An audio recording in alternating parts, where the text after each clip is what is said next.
That decision had sparked 10 years of interstellar warfare. A year far more exhausting than the hegemony had anticipated.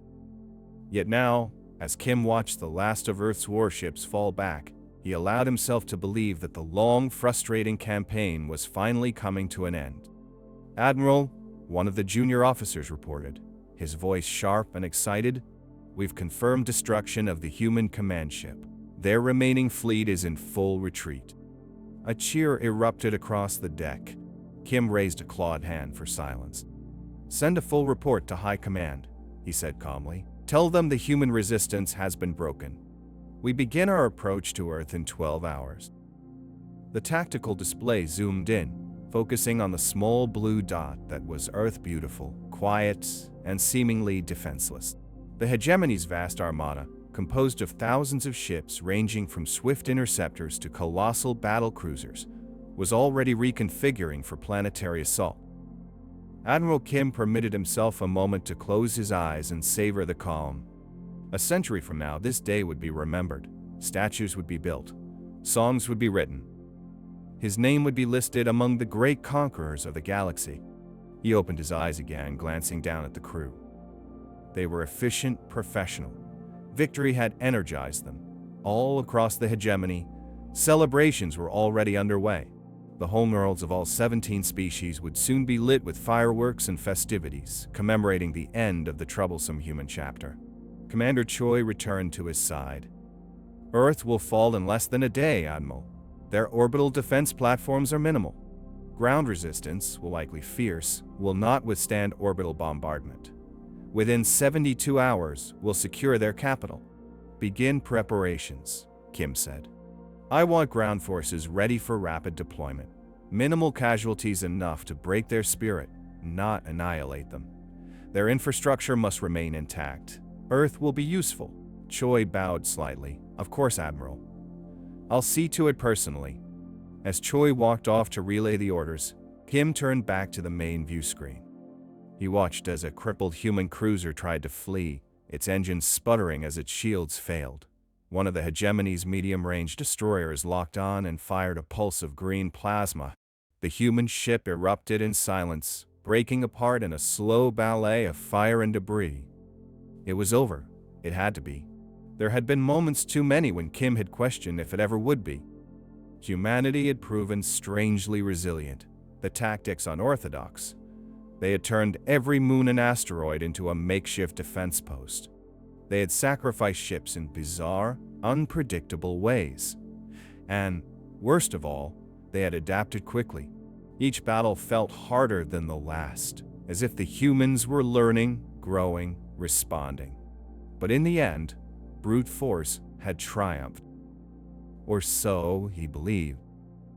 Admiral Kim, Commander Choi said, returning with a data tablet in hand. "High Command sends its congratulations. Official announcements of our victory have already begun circulating. Some worlds have declared today a planetary holiday. You'll want to address the Council once we secure orbit." "Of course," Kim said, though his mind wandered. Something was nagging at him. The battle had gone too well. The retreat too clean. Earth's forces had not fought to the last ship as he had expected.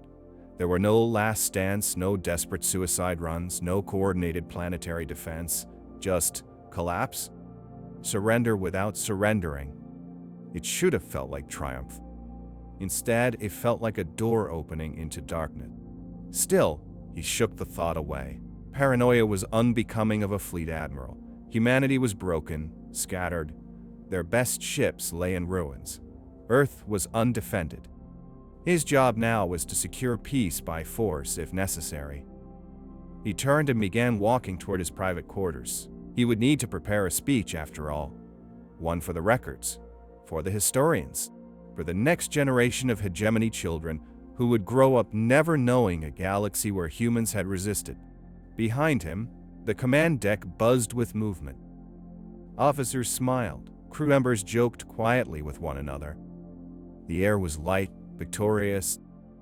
None of them, not even Admiral Kim, noticed the faint energy signatures beginning to flicker far beyond Pluto's orbit. But soon, they would. And by then, it would be too late. the illusion of victory. Admiral Kim stood tall on the command deck of the Eternal Glory, the flagship of the hegemony's Grand Fleet. His scales shimmered under the soft lighting of the command dome, four eyes blinking in calm synchronization, a gesture of pride and satisfaction among his species. Before him, the holographic tactical display showed the unfolding end of a decade-long war. Earth's last line of defense, stationed near Jupiter's orbit, was breaking apart. Human ships, outgunned and outnumbered, were scattering like frightened insects, retreating in disorganized formations toward the inner solar system. "Another glorious day for the hegemony," remarked Commander Choi, Kim's most trusted advisor. He stood beside his admiral, his expression a mix of admiration and certainty. "The humans fight well for primitives, but even their stubbornness has limits." Kim nodded slowly. 10 years, he said, his voice low and thoughtful. 10 years of resistance, of costly engagements and unpredictable tactics. And now, at last, they break. Choi offered a dry chuckle. Unpredictable, yes, but ultimately futile. Their technology is inferior, their numbers laughable. Our fleet outnumbers theirs 5-1. It was only a matter of time. Around them, the command deck buzzed with activity. Officers from various species that made up the 17 worlds of the hegemony moved between stations, relaying data and coordinating fleet operations. The war had been long and tiresome, but today felt different. Victory wasn't just near, it felt final. The hegemony was old, over 8,000 years of expansion, diplomacy, and conquest. Dozens of civilizations had fallen or submitted to its overwhelming power. Planets had been absorbed into its rule, willingly or otherwise. When hegemony scouts had first discovered Earth half a century ago, they had expected another easy integration, one more world to civilize, one more race to bring under the fold. But Earth had refused. Humanity did not kneel. The hidden hand of Earth, deep beneath the Rocky Mountains, in a reinforced bunker sealed off from the chaos in orbit, General Song stood in silence, eyes fixed on the data flooding the central display. The massive tactical map showed the crumbling remains of Earth's last visible defense line at Jupiter. Dozens of human ships had been lost. The rest were in retreat. To any outside observer, especially the watching eyes of the hegemony, it looked like a final, desperate collapse. But inside the room, the mood was not despair. It was controlled, focused, calculated. Colonel Yoon stood to General Song's left, reading a new report from a portable display. "The Jupiter line is gone, sir. The hegemony fleet is moving in as predicted." Admiral Kim took the bait. Song gave a slow nod. "They believe they've won." Yoon hesitated. "It's a convincing illusion." "Too convincing." "That's the point." Without another word, Song stepped toward a secure terminal set into the wall. He placed his hand against the biometric scanner, then leaned in to input a long alphanumeric code that had never once been used in live operations. A heartbeat later, the terminal lit up in a soft, cold blue glow. The screen displayed a single phrase: "Confirm protocol, Lazarus." Song stared at it for a moment. 10 years of planning, deception, and sacrifice distilled into a single moment. Then he pressed confirm. An alert sounded quietly in the room, followed by a flashing red light. The officers in the command center stopped what they were doing. They understood what had just happened, even if they had never dared speak it aloud. "Send the activation signal," Song said. "Alert the Phantom Fleet. Operation Lazarus is live." Colonel Yoon blinked, caught off guard despite knowing this day might come. "Sure. Are we certain this is necessary? The casualties?" "Were calculated and accepted," Song interrupted firmly. "For 10 years, we fought this war with one arm tied behind our back.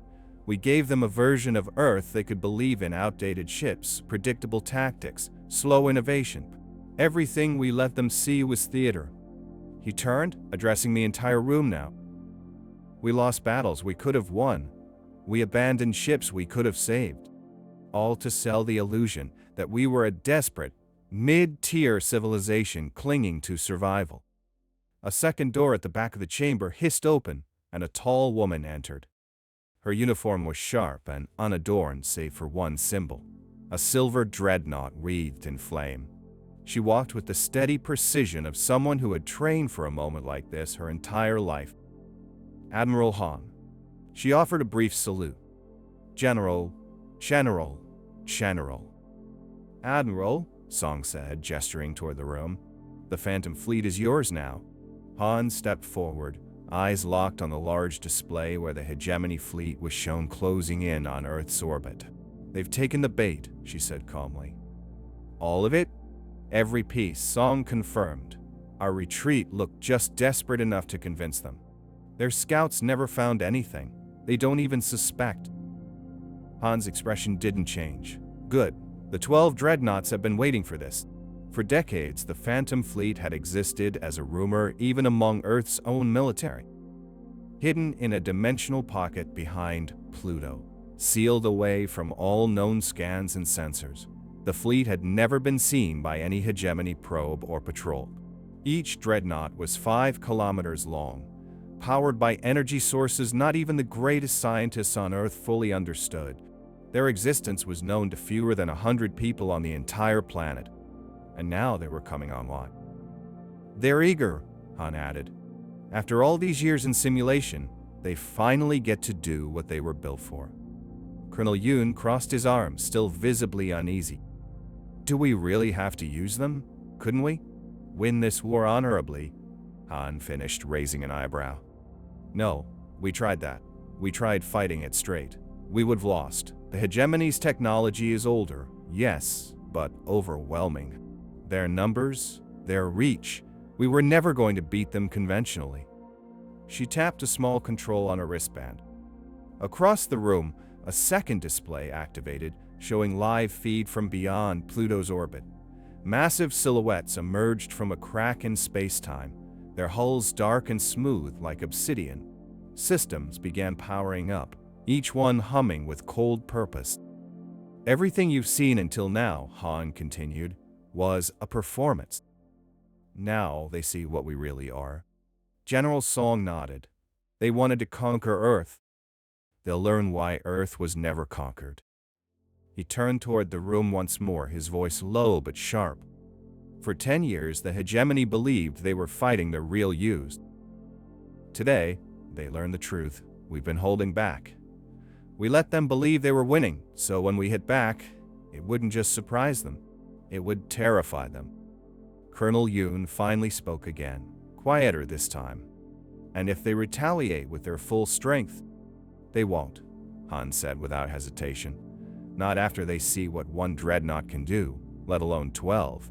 On the main display, Earth's orbital view zoomed out. The Hegemony fleet was already maneuvering into a celebratory formation.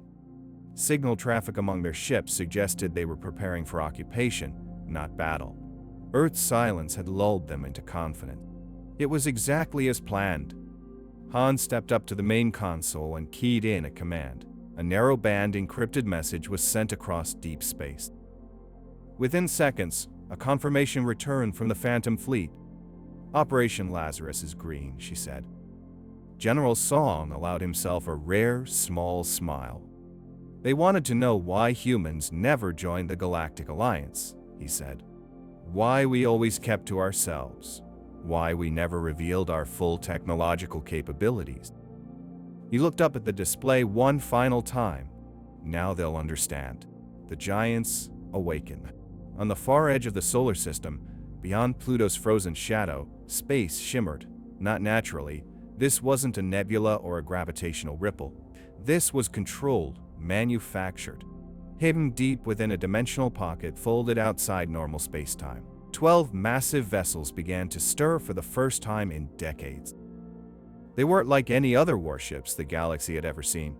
Each dreadnought was over 5 kilometers in length, forged from layered alloys that defied spectrum scans, coated with dark hulls that absorbed light instead of reflecting it. They didn't move like machines, they moved like beasts finally rousing from hibernation. On the bridge of the lead ship, Humanity's Shield Captain Kang stood at the center of a circular command deck, His eyes scanned the data streaming across the transparent console in front of him. Status lights blinked green one by one as systems came online: weapon banks, power cores, propulsion arrays, dimensional stabilization. After decades of silence, the heartbeat of Earth's hidden strength was thundering again. "All systems operational, Captain," his XO reported. "Dimensional pocket is collapsing. We'll have full visibility in 3 minutes." Kang nodded. His voice was calm, but his hands remained folded behind his back, steady. "Focused. Send the signal to all ships. Operation Lazarus is active. Primary targets: hegemony command vessels. Secondary: they're heavy cruisers. Tertiary: everything else." The message pulsed across secure quantum links to the other 11 dreadnought. For years, these crews had trained in isolation, running drills, refining tactics, learning to work in perfect sync. Most had never seen combat. All of them were ready. "No unnecessary casualties," Kang added. "But make our message clear." A low vibration rippled through the deck as the dimensional pocket began to unravel. Outside, space cracked like shattered glass, and the dreadnoughts emerged one by one into real space. Not with the subtle grace of standard ships dropping out of warp, but with weight, presence, and intent. Aboard the Eternal Glory, Admiral Kim stared at the sensor display with growing concern.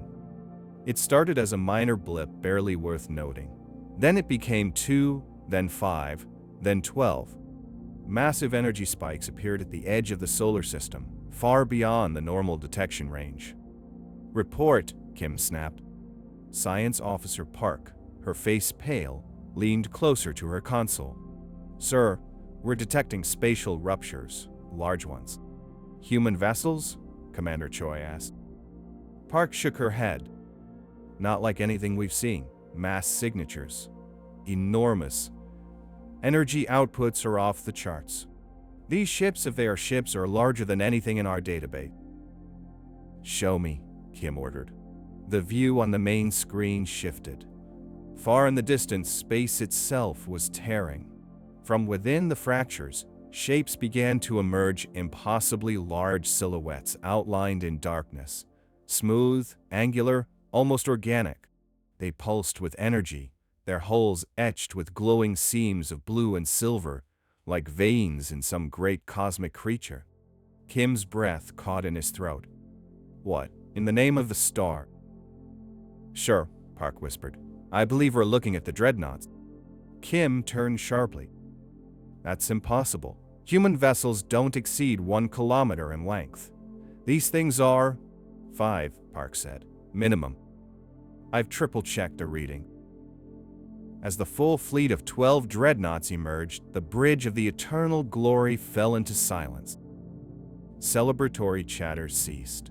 The feeling that had been spreading unease was now full-blown dread. Captain Kang's voice rang out over a tight beam transmission directed at the hegemony fleet. "This is Captain Kang of the Earth Defense Force Dreadnought Division. Your forces are now surrounded. Power down your weapons, retreat from the Sol system, and you will not be harmed. Resist, and you will not survive." The message was relayed instantly across the hegemony's network. Confusion rippled through the fleet. "They're bluffing," Commander Choi muttered. "This has to be some kind of trick." Kim didn't answer. His eyes were still on the screen. The dreadnoughts weren't just enormous. They were moving in perfect, terrifying formation, faster than any vessel that size should be able to move. Their positioning was surgical, precise. They weren't closing in like predators. They were locking the door. In Hegemony Outpost 7, a small monitoring station near the Keeper Belt, Officer Ryu watched in disbelief as sensor data poured in. "They're heading straight for the fleet," he whispered. Massive objects, moving at impossible speed. Before his partner, Officer Moon, could respond, the station's lights flickered. An energy pulse passed through the walls as if they weren't there. Did we just get scanned? Then a voice came through, calm, human, and absolute. "Hegemony Monitoring Station. This is Captain Kang of the EDF Dreadnought Humanity Shield. Stand down and you will not be harmed. Attempt to warn your fleet. and we cannot guarantee your safety." Ryu and Moon exchanged glances. They had no weapons capable of stopping anything. Not even a single dreadnought, much less 12. "This is Outpost 7, Ryu said, swallowing. We stand down. No resistance." "Wise decision," the voice replied. Back on the Eternal Glory, more reports flooded in. Outer system stations were going silent. Patrol ships were vanishing without distress calls. A pattern was forming a complete encirclement. "We're being surrounded," Park said quietly. Kim stepped forward, as if his presence alone could stop what was coming. "Send word to all ships. Defensive formation. Battle readiness." But even as the orders were issued, the Dreadnoughts moved into final position, 12 gods of war descending upon a celebration that was about to become a reckoning. On the bridge of humanity's shield, Captain Kang watched the hegemony fleet adjust into attack formation. "They still think they have a chance," his XO said. "They won't for long," Kang replied. He turned toward the forward window, where thousands of enemy ships now floated between Neptune and Uranus. "Let's show them what we've been hiding." A moment later, the Dreadnoughts powered their main weapons not with flash or bravado, but with eerie silence. The glow wasn't bright, but it was heavy, unnatural, the kind of light that made everything else seem less real. "Set course for Earth," Kang ordered. "Maximum speed." And just like that, 12 monsters born of human desperation, secrecy, and brilliance surged forward through space, through deception, and straight into the heart of galactic history. The real war was just beginning. Cracks in the illusion. Aboard the Eternal Glory, the command deck no longer buzzed with celebration. Gone were the cheers, the laughter, the proud declarations of victory. What remained was a building tension, quiet, tight, and growing heavier with each passing second. Science Officer Park sat at her console, her expression tight with concentration. The data streaming in from the edge of the solar system didn't make sense. Energy signatures were spiking sharp, rhythmic pulses unlike anything she had encountered before. She leaned forward, fingers flying across the interface. "Admiral," she called out, her voice cutting through the low murmur of the crew. "I'm detecting unusual energy patterns coming from the outer system." Admiral Kim turned from his conversation with several senior officers, his tone mildly irritated. "What kind of pattern?" Park hesitated. "They're structured, sir. Not random. The pulses are occurring at precise intervals, almost like a signal. But nothing in our databases matches the profile." Commander Choi approached and glanced over Park's shoulder. "Could it be natural phenomena? Solar flares? Asteroid collisions?" Park shook her head. "No, sir. These are spatial distortions. Controlled ones. They're artificial." Kim's eyes narrowed. "A weapon?" "Possibly," Park admitted. "But unlike anything we've ever seen." The Admiral's posture stiffened, put it on the main display. The screen flickered and adjusted, zooming far out beyond Neptune. There, faint distortions warped the fabric of space, appearing and vanishing like ripples on water, organized, deliberate, unnatural. The room went quiet. Then another officer spoke up from the communication station. "Admiral, we've just intercepted a coded transmission from Earth.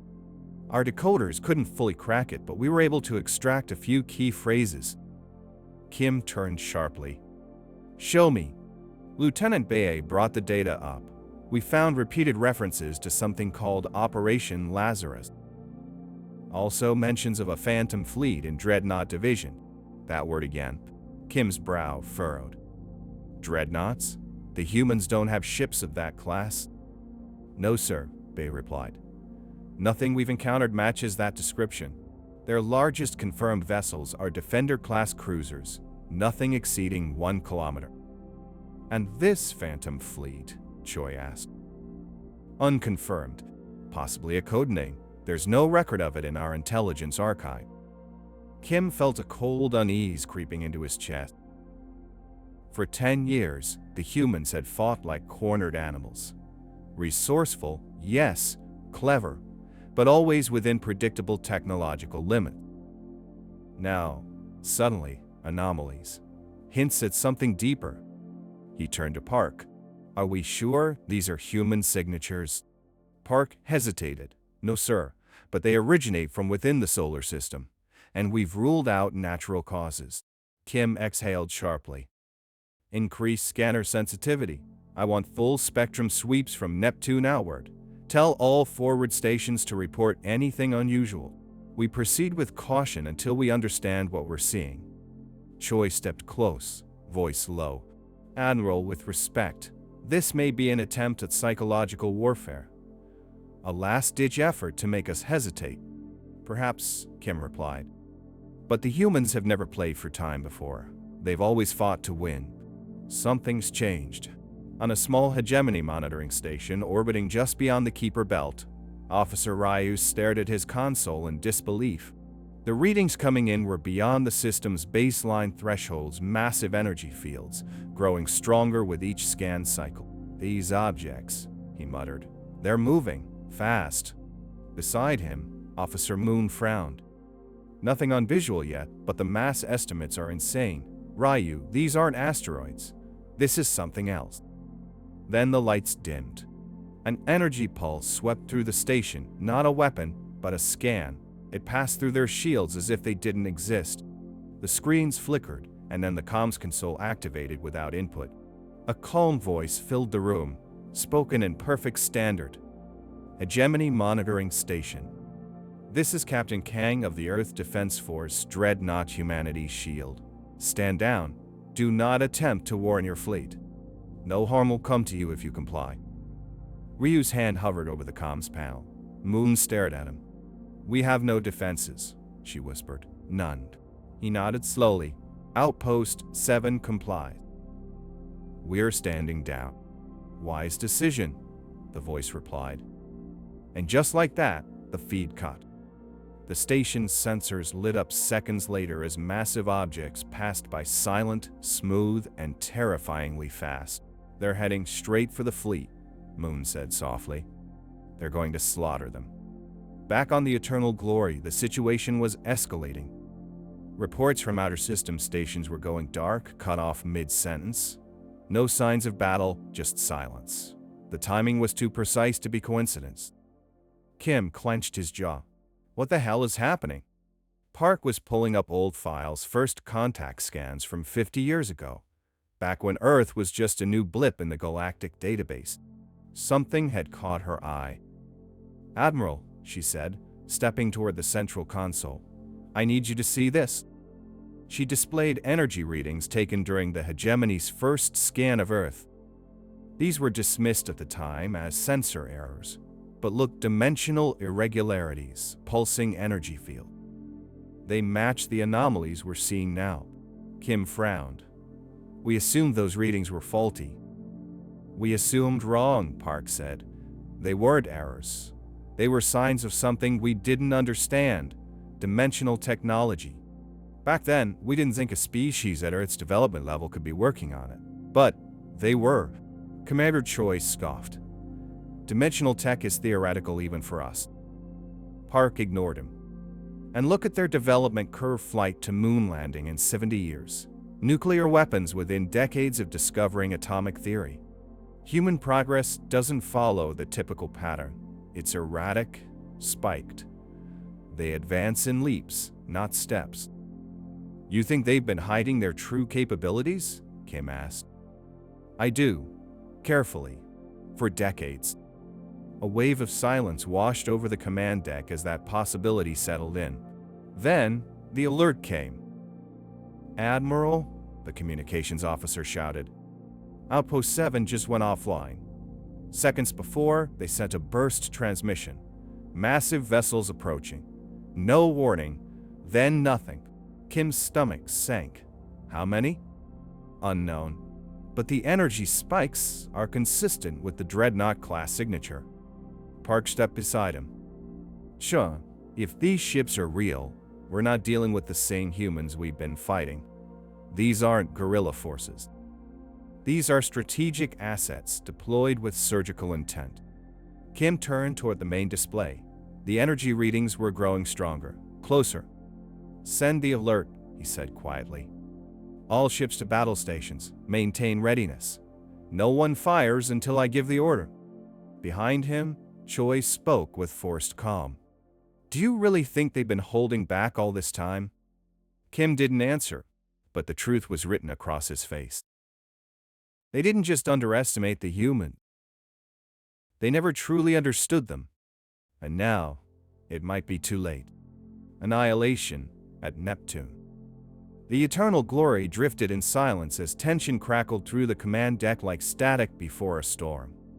6 hours had passed since contact was lost with the outer system scouts. Not a single ship had responded, not a single signal returned. Across the fleet, the once celebratory atmosphere had turned to quiet dread. Admiral Kim paced slowly near the central display, claws clicking against polished alloy with each deliberate step. His 4 eyes were locked on the sensor feed, which showed faint, flickering anomalies near Neptune's orbit, unidentified, approaching, and fast. Any word from Scout Group Delta? He asked, though he already knew the answer. Communications Officer Yoon shook his head grimly. No response, Admiral. Their last transmission referenced a spatial anomaly. Then, nothing. Commander Choi approached, datapad in hand. High Command wants an update. They're preparing official statements. Planetary governors are already announcing Earth's surrender. Kim hissed quietly, a subtle expression of frustration. Tell them we are proceeding as planned, but experiencing minor communication issues. Do not initiate panic across 17 homeworlds because of a glitch. Choi nodded, but the unease was visible in his stance. Park, at the science station, didn't look away from her display. Sure, I believe we should reconsider our assumptions. Kim turned to her, eyes narrowing. What assumptions? Well, assumptions. That the war is over.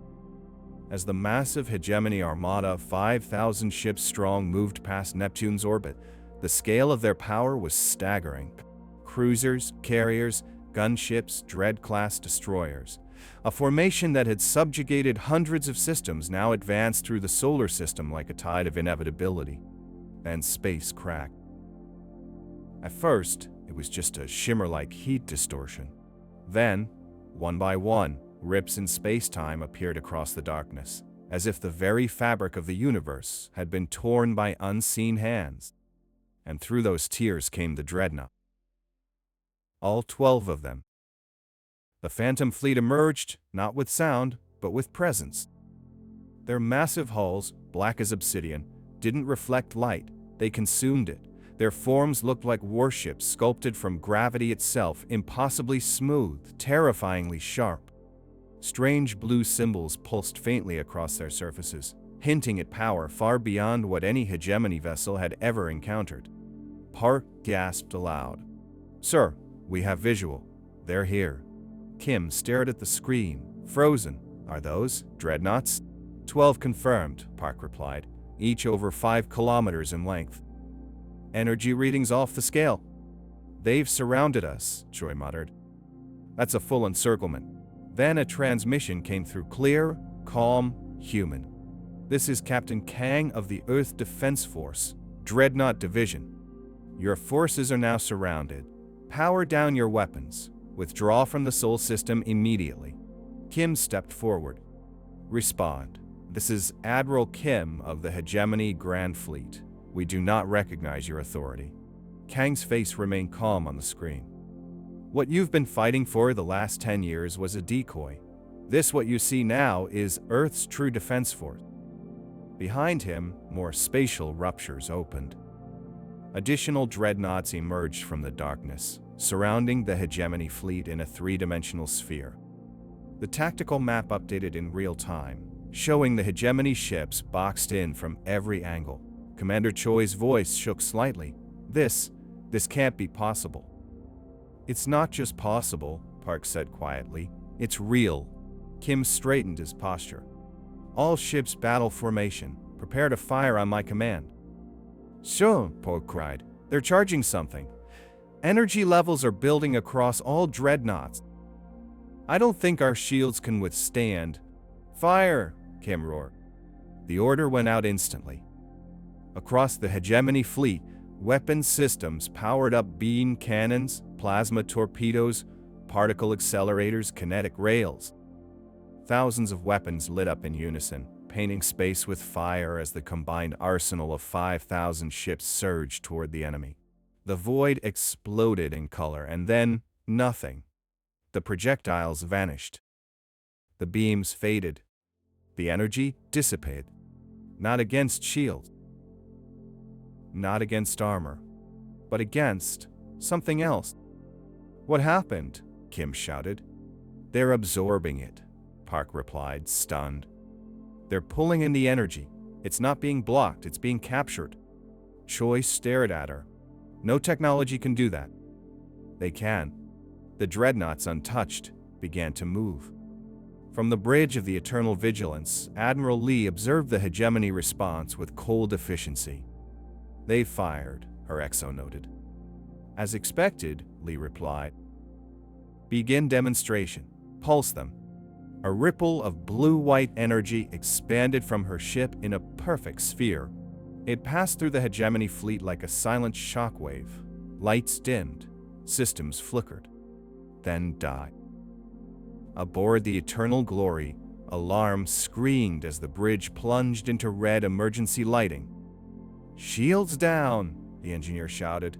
"Weapons offline, engines barely responsive." Kim's hands clenched into fists. What? What was that?" Park didn't answer. She was watching the Dreadnoughts, watching as they advanced. They didn't rush. They didn't need to. Each ship moved with calculated grace, selecting targets with chilling precision. Thin blue beams, almost delicate, lanced out, and with each shot, a hegemony vessel simply came apart. No explosion, no flame, just disintegration. As if the molecules had lost their will to hold together. "This isn't a battle," Choi whispered. "This is a massacre." Kim's voice broke the silence. "Retreat. All ships. Break off and fall back." But it was already too late. In minutes, hundreds of hegemony ships were gone. Entire formations erased in silent waves of destruction. Dreadnoughts danced among them like predators, not in frenzy but in discipline. Each shot deliberate, each maneuver elegant. "Sure," Park said, her voice shaking. "They're not even using full power. I'm intercepting their internal communications. They're calling this a training exercise." Kim turned to her, horrified. "A what?" "A minor skirmish. They're letting junior officers practice. And they just referenced void entities." Kim stared at the screen. His once invincible fleet was being dismantled ship by ship. Over 4,000 vessels had already been lost. Barely a few hundred remained, and many of those were drifting, powerless, their crews trapped inside floating tombs. "Emergency broadcasts," he ordered. "This is Admiral Kim to all surviving vessels. Retreat. Return to hegemony space at maximum speed." Few heard the message. Fewer still escaped. Then, without warning, the Eternal Glory shuddered violently. A tractor beam locked on, pulling it toward one of the massive dreadnoughts. "They're boarding us," Choi said. Though the words felt meaningless, no one resisted. There was nothing left to fight with. Kim looked at the tactical map one final time.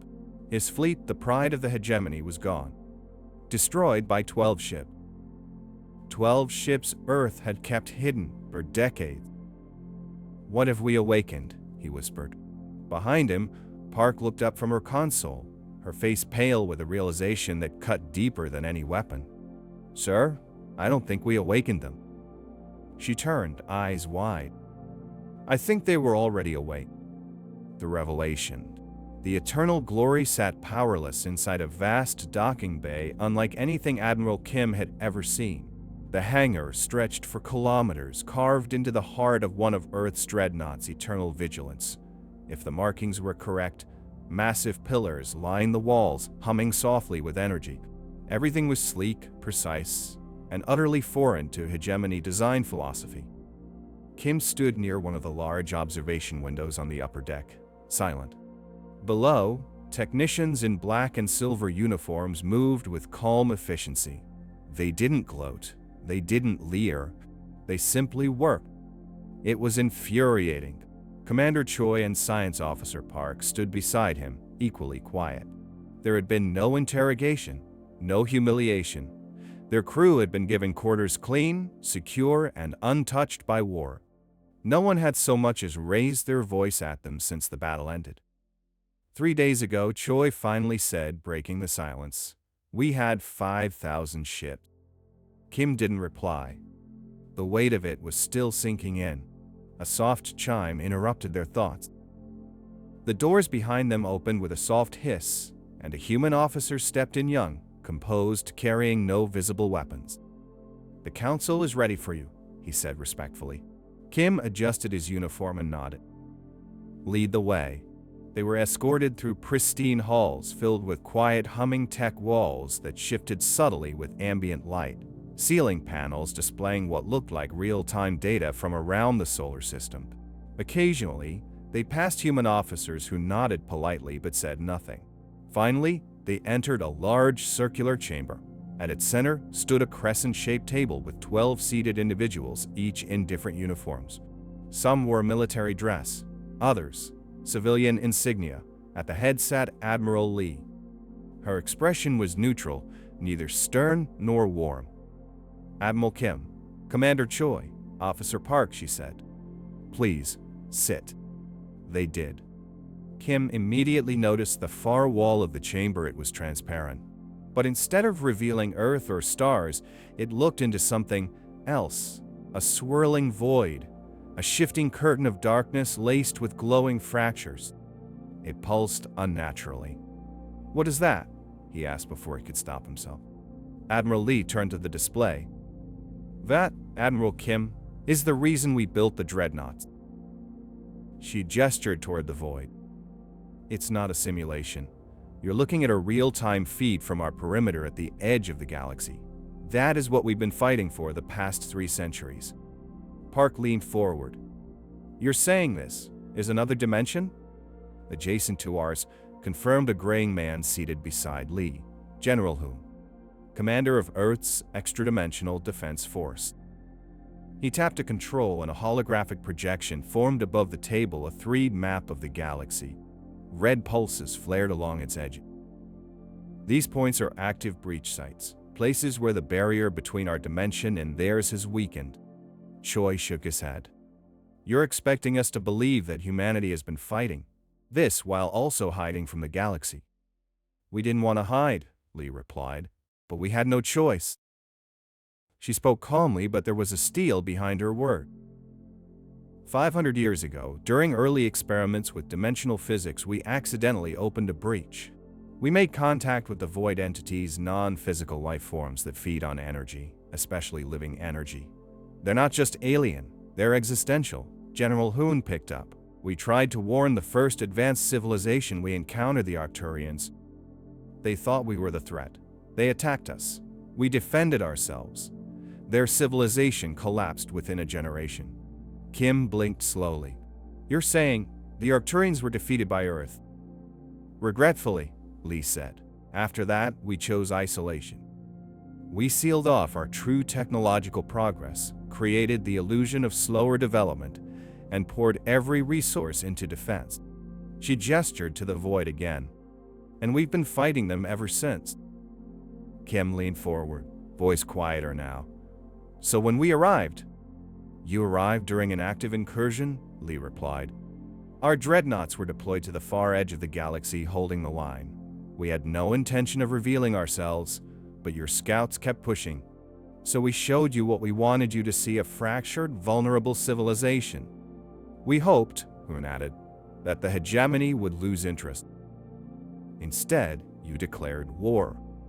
Kim said nothing. "Your war was inconvenient," Lee continued, "but manageable.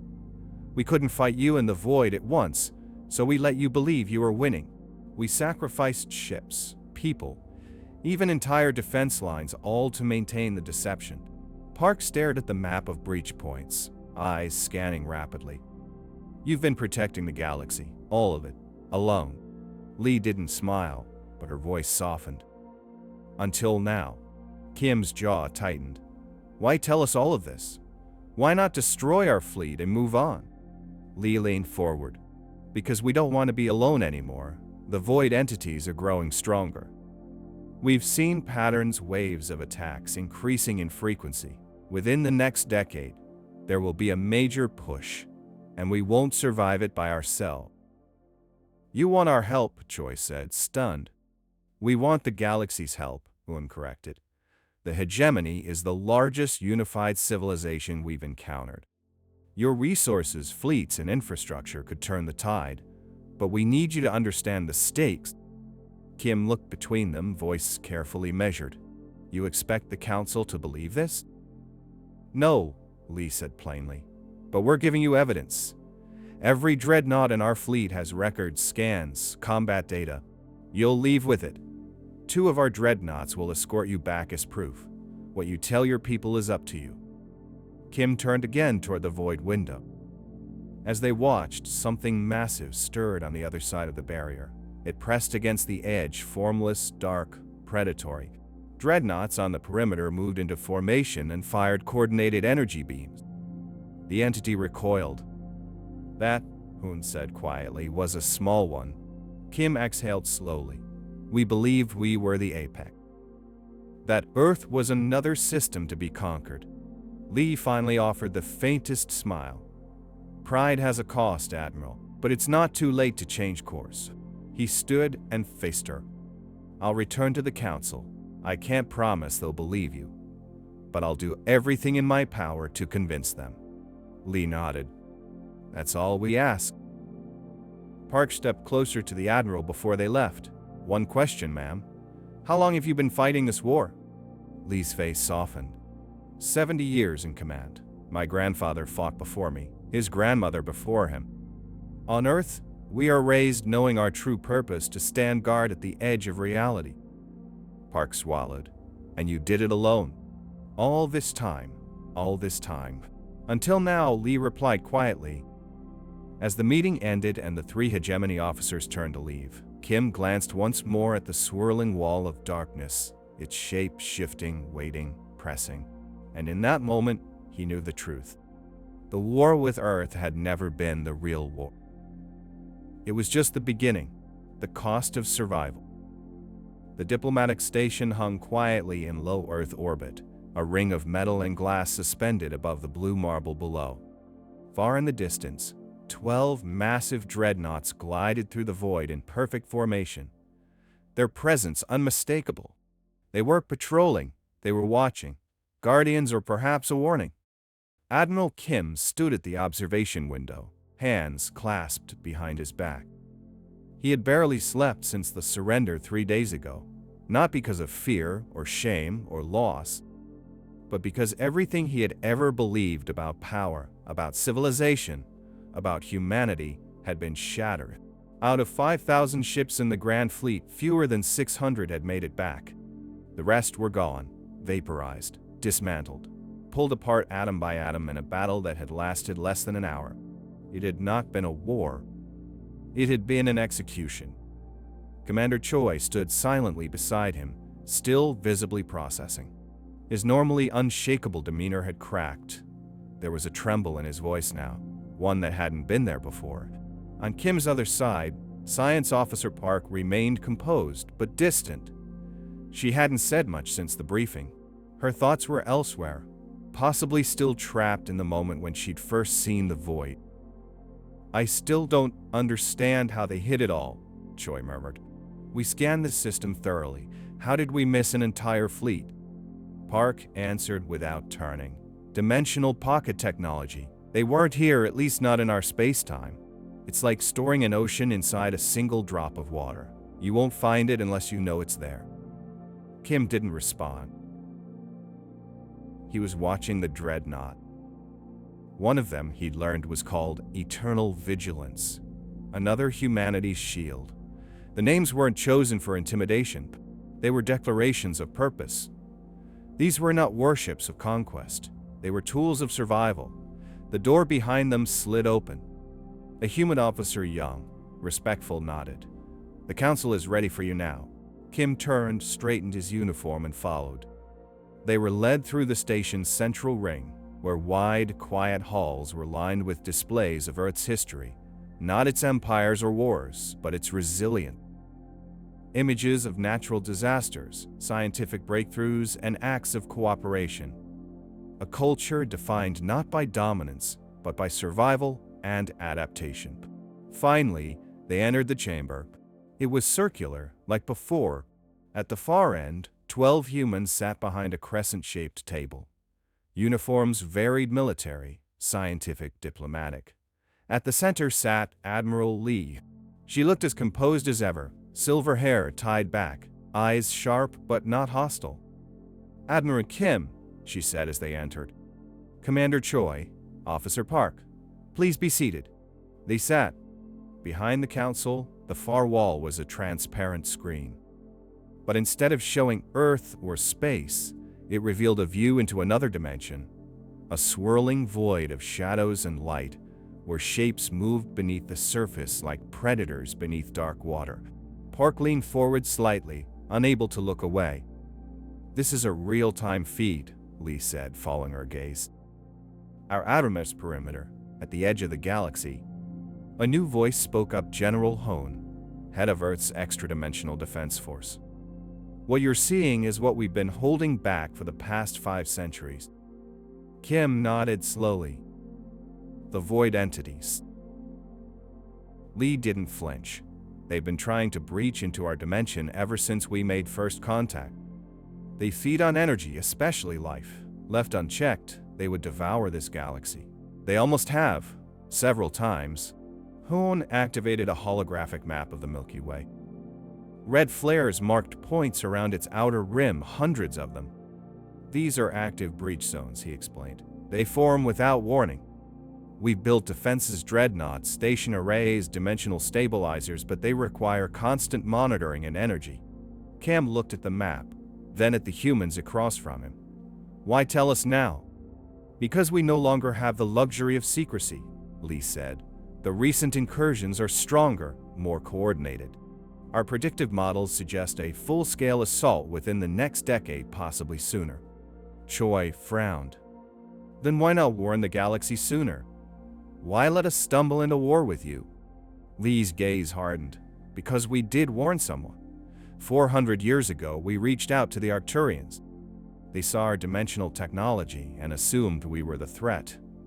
They attacked us. We defended ourselves. Their civilization didn't survive the mistake." "You destroyed them," Choi said quietly. "We didn't want to," Hoon replied. "But they gave us no choice."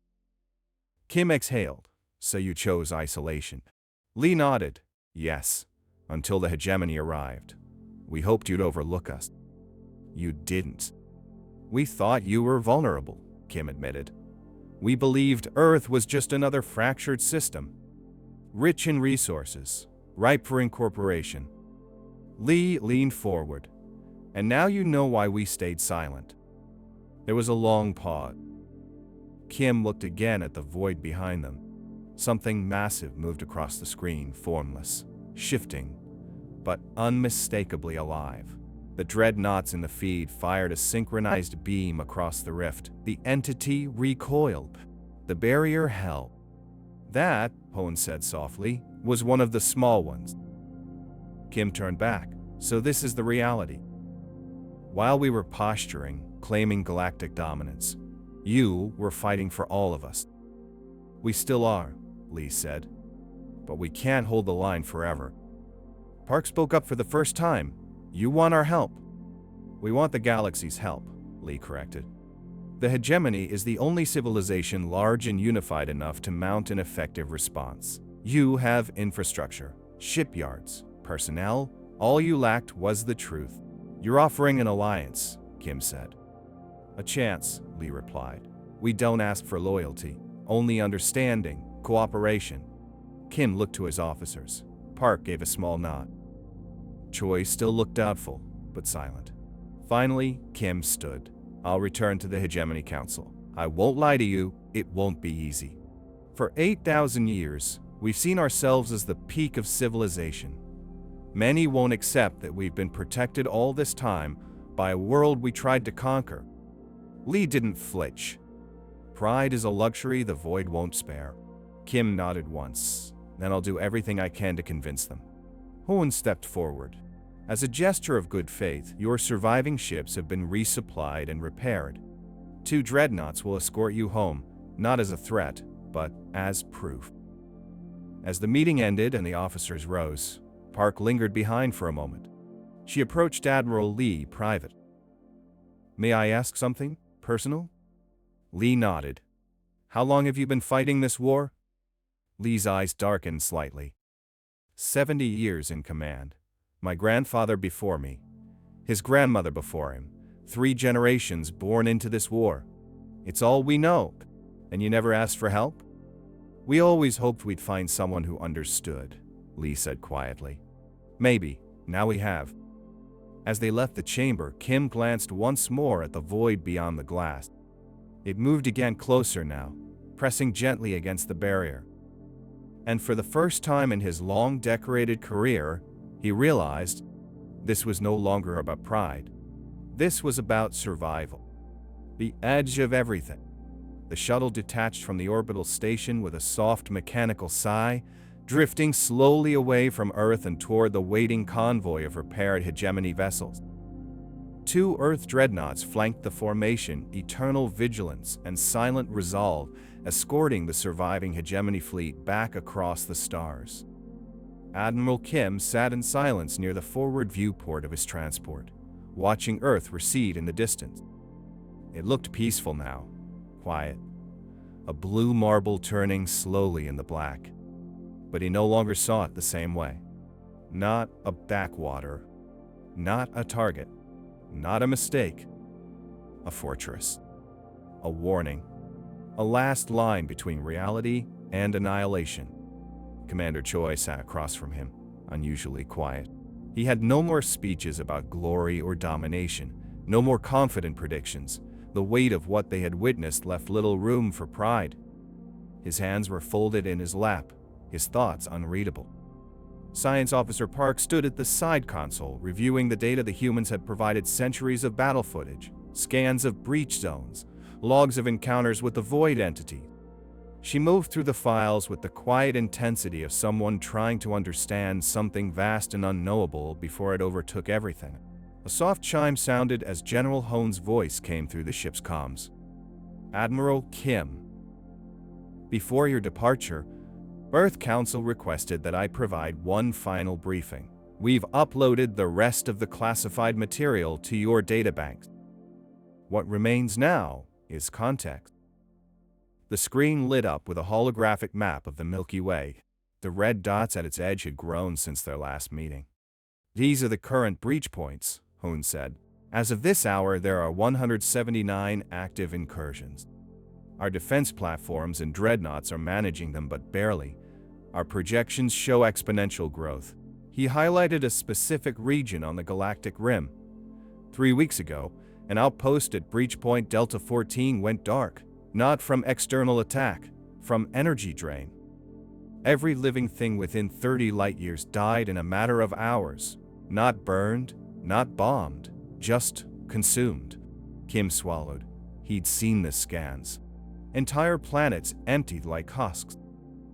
And it's accelerating, Hoon continued. We've had to divert resources from key defense zones just to clean up after your fleet's incursion. The war with the hegemony wasn't just a delay, it was a liability.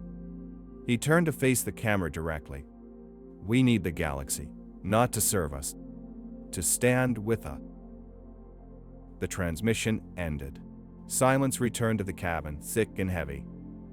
Back in his private quarters, Kim reviewed the message again. And again, it didn't get easier.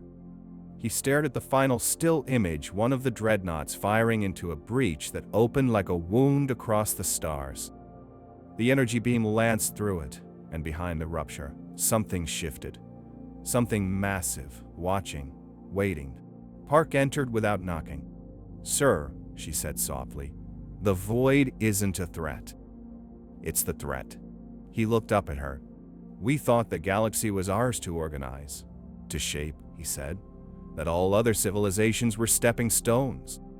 That Earth was another conquest waiting to happen. Park sat across from him. They let us believe that. They needed us to believe that. They used our arrogance. They used it to buy time, she corrected. And they were right to. We wouldn't have listened otherwise. He exhaled and rubbed his temples. And now, they're asking us to carry that truth back home, to convince a council raised on the myth of hegemony superiority. Choi entered then, standing in the doorway. They won't believe us. Kim looked at him. I know. They'll say it's a trick, a fabrication to cover our defeat. They'll call for retaliation, Kim added. And if they act on that impulse, Earth will be forced to finish what it started. Park spoke up again. They don't want war, sir. They've said it repeatedly. But if it comes down to survival, they'll win, Choi finished quietly. A long silence passed. Finally, Kim stood and walked back to the viewport. The Dreadnoughts were still visible, flanking the fleet's silent guardians, weapons cold but ready. You realize, Kim said, we are not returning home in victory. We are returning as messengers, as witnesses. He turned to face them both. We were wrong, not just tactically, fundamentally. Everything we assumed about Earth, about humanity, about power, it's all obsolete. They have been fighting a war we didn't even know existed, while we measured territory and trade routes. They were holding the line between this galaxy and extinction. His voice lowered. And they did it alone. In the command chamber of eternal vigilance, Admiral Lee watched the hegemony convoy fade into the distance. General Hume stood nearby. Think they'll believe him? I don't know, she said honestly. But he saw it. He understands. That's a start. Hume crossed his arm. And if the hegemony refuses to cooperate, then we'll be forced to protect them anyway, Lee said. Just like we've protected everyone else. A young officer at the helm looked up. Orders, ma'am? Lee's gaze lingered on the stars. Return to the outer rim. Full power to breach patrols. Coordinate with Dreadnought Groups 2 and 4. No more delays. The officer nodded. Yes, ma'am. Lee turned away, but her voice carried across the deck. And begin construction of a second wave of Dreadnoughts. Larger class. Heavily shielded. Hoon raised an eyebrow. Expecting escalation? I'm expecting we haven't seen the worst of it yet. Back on the hegemony transport, Kim sat down at his desk, opening a secured recording terminal. A blinking red light waited for his voice. This is Admiral Kim, he began, his tone steady but cold.